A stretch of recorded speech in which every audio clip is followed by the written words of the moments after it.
السلام علیکم تمام دوستوں کو خوش آمدید۔ دادو جان کی کہانیاں سننا تو سبھی کو پسند ہے نا؟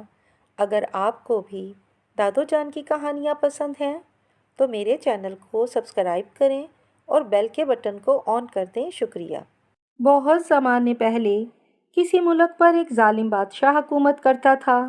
اس کی ایک بیٹی تھی جس کا نام حسن آباد تھا۔ وہ بے حد خوبصورت تھی۔ حسن و رعنائی میں نہ چاند اس کی برابری کر سکتا تھا نہ سورج۔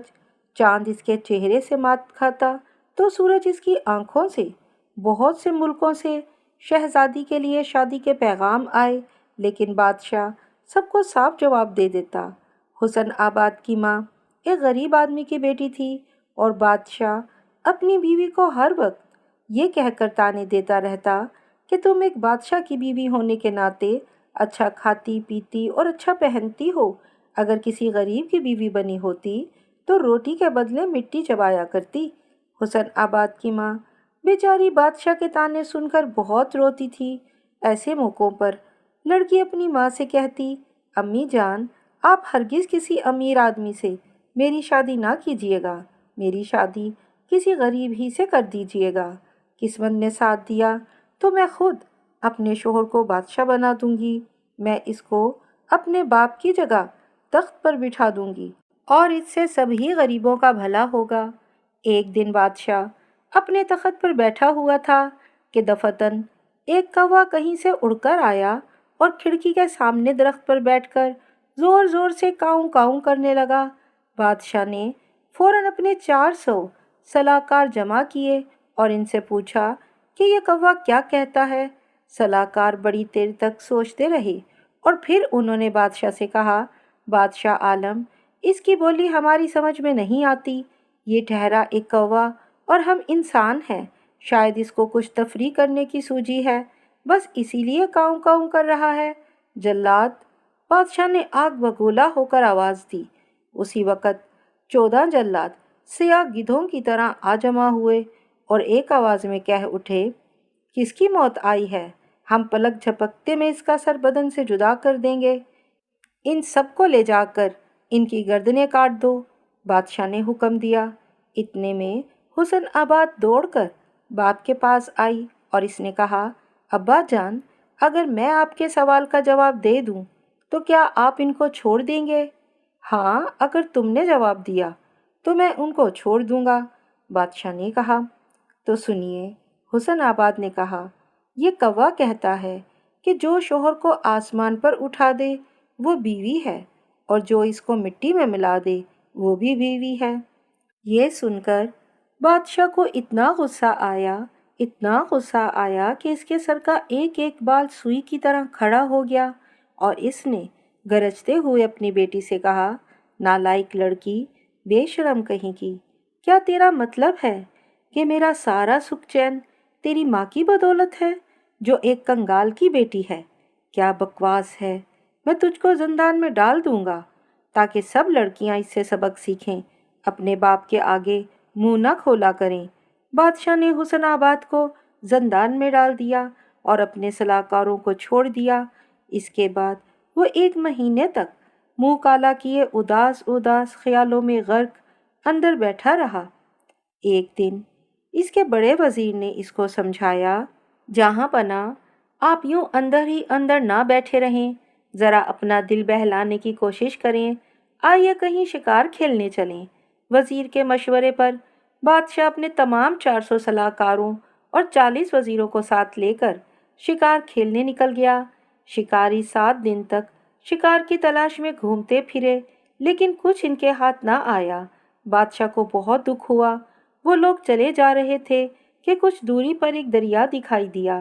وہ چلتے ہوئے اس کے کنارے پر آئے تو دیکھا کہ ایک سفید ریش بوڑھا کنارے پر بیٹھا ہے۔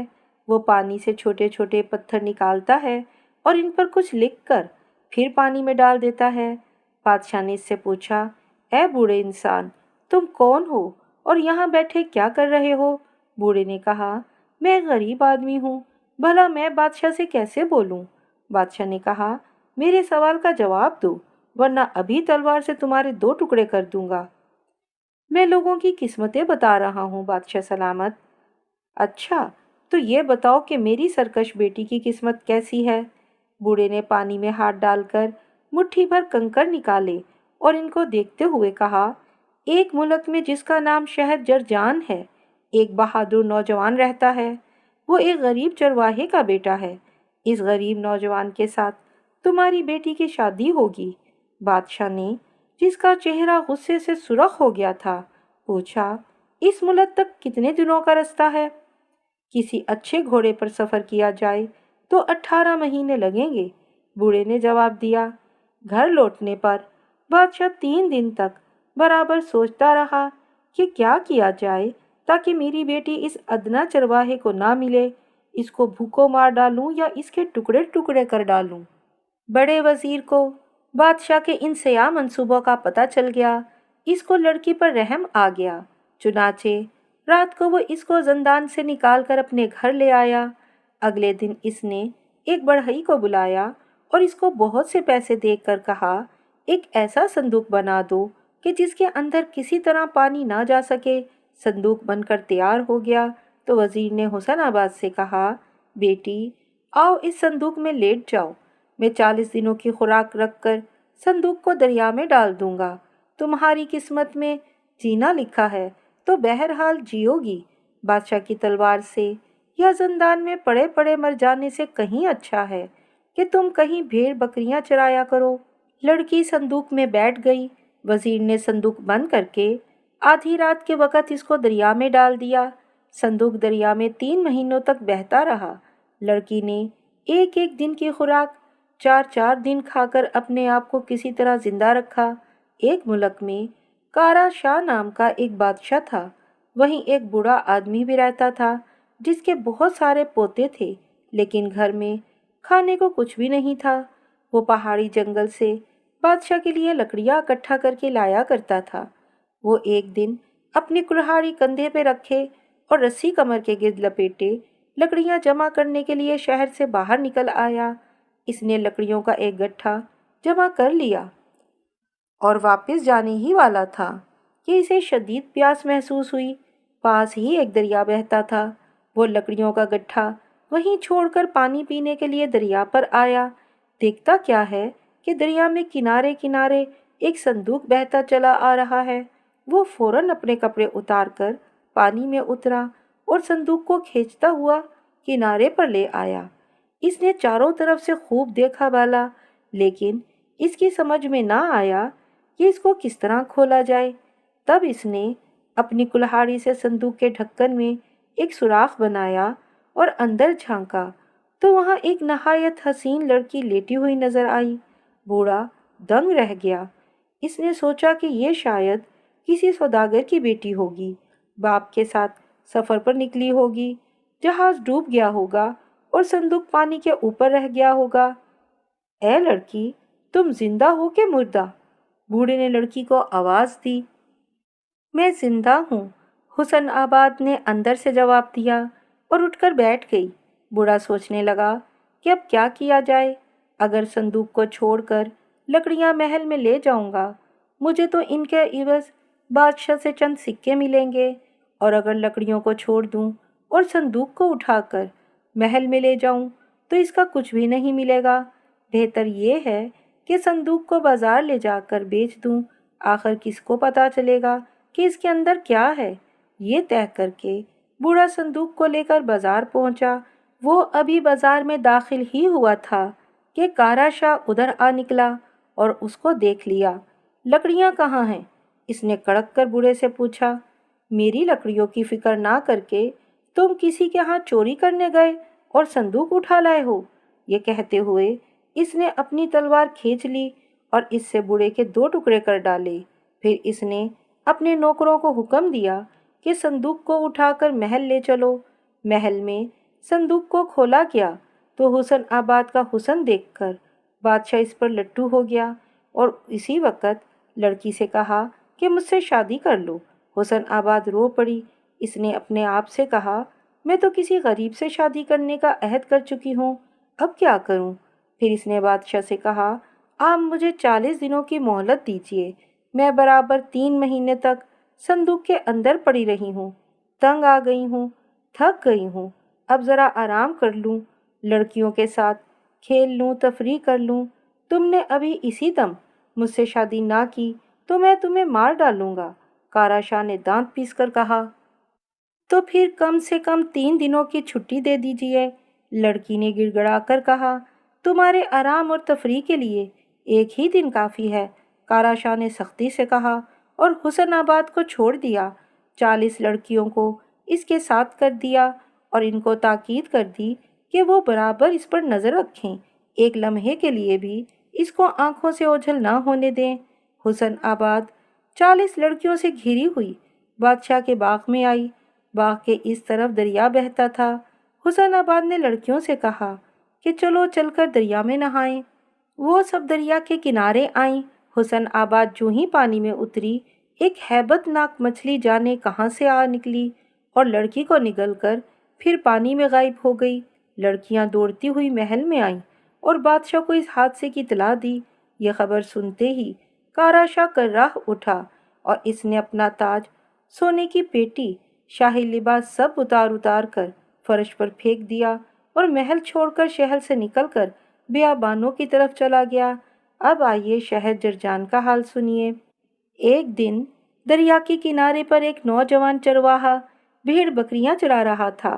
کچھ ماہی گیر دریا میں جال ڈال کر مچھلیوں کا شکار کر رہے تھے۔ چرواہے نے ماہی گیروں کو اپنا دکھڑا سناتے ہوئے کہا کہ میرے باپ اور میں دونوں بھوکے ہیں، شہر جا کر روٹی لانے کی کوئی صورت نہیں ہے۔ باپ بہت بیمار ہیں اور میں یہاں بھیڑ بکریوں کو چرانے میں مصروف ہوں، میں ان کو چھوڑ کر کہیں نہیں جا سکتا۔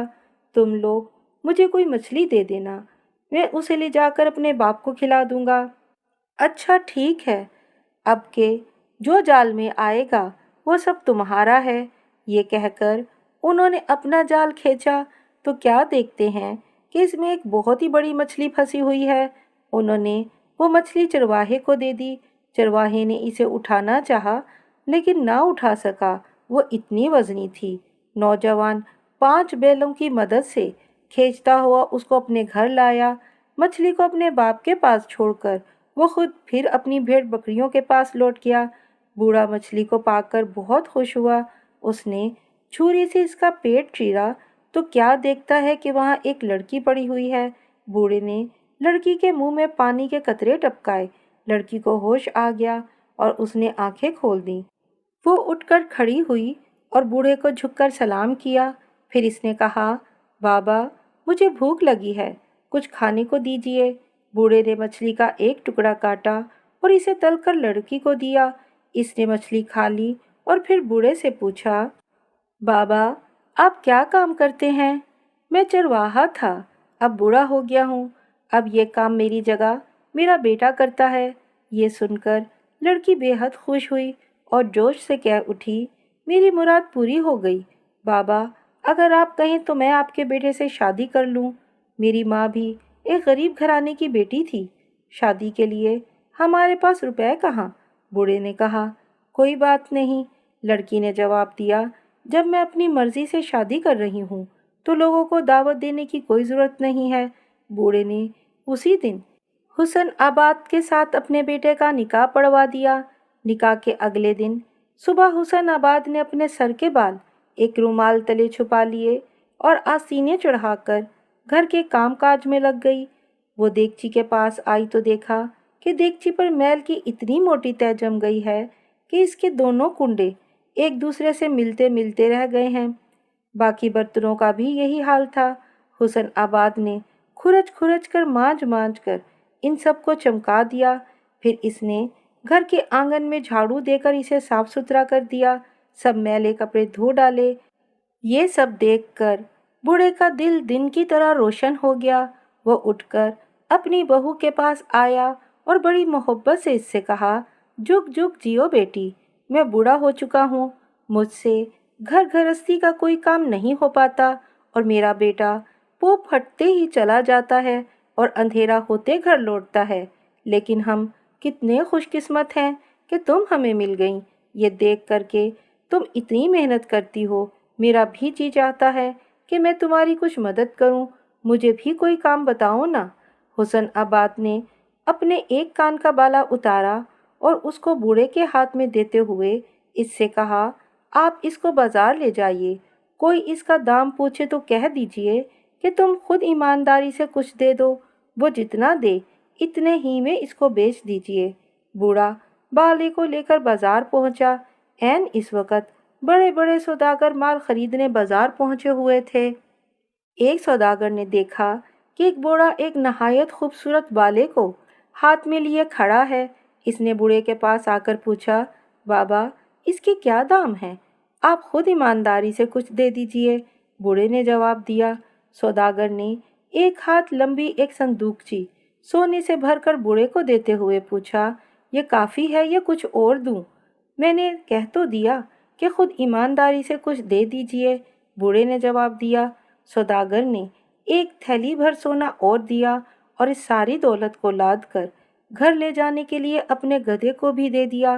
بوڑھے نے دل میں سوچا، یہ میرا مذاق اڑا رہا ہے، اچھا میں بھی اس کو سبق سکھائے دیتا ہوں، اس کا سارا سونا گدھے پر لاد کر لے چلتا ہوں، پھر یہ میرے پیچھے بھاگتا پھرے گا۔ یہ سوچ کر اس نے سارا سونا گدھے پر لادا اور چل دیا۔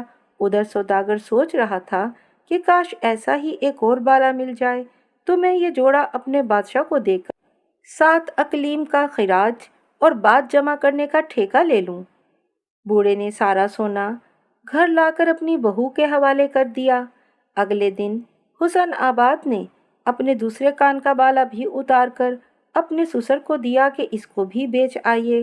بوڑھا بالے کو لے کر پھر بازار پہنچا۔ پھر اسی سوداگر نے اس کے پاس آ کر پوچھا، بابا اس کے کیا دام ہیں؟ میں اس کو تمہارے ہاتھ نہیں بیچوں گا۔ بوڑھے نے کہا، پچھلی دفعہ تم نے میرا خوب مذاق اڑایا، اچھا تو پھر آپ میرے ساتھ میرے گھر چلیے۔ سوداگر نے کہا۔ وہ بوڑھے کو اپنے گھر لے آیا۔ اس نے سونے سے بھری 2 صندوقچیاں بوڑھے کو دے دیں۔ یہی نہیں، اس نے بوڑھے کو ایک قیمتی چوغا بھی پہنایا اور گدھے بھی دے دیے۔ پھر اس نے پوچھا، بابا آپ کا گھر کہاں ہے؟ بوڑھے نے سوچا کہ اگر میں اپنا گھر بتا دوں گا تو یہ جا کر مجھے لوٹ لے گا، چنانچہ اس نے جواب دیا، میرا کوئی گھر نہیں ہے۔ گھر آ کر بوڑھے نے سارا سونا اپنی بہو کو دے دیا۔ حسن آباد نے یہ ساری دولت اندر لے جا کر چھپا دی اور پھر اس نے اپنے سسر اور شوہر سے کہا، اب آپ لوگ جا کر 20-25 راج مزدوروں کو لے آئیے، ہم یہاں ایک شہر تعمیر کرائیں گے۔ وہ جا کر شہر سے راج مزدوروں کو لے آئے۔ حسن آباد نے ان سب سے کہا، آپ لوگ سب گھر جا کر اپنے اپنی بیوی بچوں کو بھی لے آئیے۔ وہ سب جا کر اپنے بیوی بچوں کو لے آئے تو شہر کی تعمیر کا کام شروع ہو گیا۔ حسن آباد کی ہدایت پر راج مزدوروں نے سب سے پہلے ایک لمبی چوڑی دیوار بنانا شروع کی۔ سب مزدوروں کو اور ان کے بال بچوں کو روز کھانا کھلایا جاتا اور ان کو کچھ پیسے بھی دیے جاتے۔ پاس سے گزرنے والے راہگیر پوچھتے، یہ دیوار کون بنوا رہا ہے؟ اس کو چرواہے کی بیوی بنوا رہی ہے، مزدور جواب دیتے اور پوچھنے والوں سے کہتے، کام کرنا ہو تو تم بھی آ جاؤ، یہاں تمہیں اچھی مزدوری ملے گی، کھانے پینے اور پہننے کو بھی ملے گا۔ 15 دن کے اندر اندر 5000 خاندانوں کے لوگ وہاں جمع ہو گئے۔ انہوں نے 3 مہینوں کے اندر اندر اتنی زمین کے گرد دیوار کھڑی کر دی کہ جس کی لمبائی اور چوڑائی 10 دنوں میں طے ہونے والے راستے کے برابر تھی۔ اس دیوار میں 12 دروازے بنائے گئے اور ہر دروازے پر حسن آباد کی تصویر لگا کر نیچے لکھ دیا گیا کہ اس شہر کا نام ہے حسن آباد، جس کسی کو روٹی کپڑے کی ضرورت ہو یہاں آ کر اپنی نوکری کر لے۔ 1 سال کے اندر اندر 75,000 خاندان آ کر بس گئے۔ حسن آباد نے ہر ایک خاندان کو دلان اور کھوٹری سمیت ایک الگ مکان بنوا دیا۔ شہر کے ہر ایک دروازے پر 25 سپاہی کھڑے کر دیے اور ان کو حکم دیا کہ جو آدمی دیر تک میری تصویر کو دیکھتا رہے اس کو پکڑ کر میرے پاس لایا کرو۔ اس نئے شہر کی شہرت شہر جنجان کے بادشاہ تک پہنچ گئی۔ وہ آگ بگولا ہو گیا اور گرج کر بولا، اس ملک میں وہ کون ہے جس کو میری عظمت اور ثروت پر ہاتھ اٹھانے کی جرت ہوئی ہے؟ یہ کون میری جاگیر میں شہر آباد کر رہا ہے؟ اس کی جان کی خیر نہیں، میں ابھی جا کر اس کا سر تن سے جدا کیے دیتا ہوں۔ بادشاہ شہر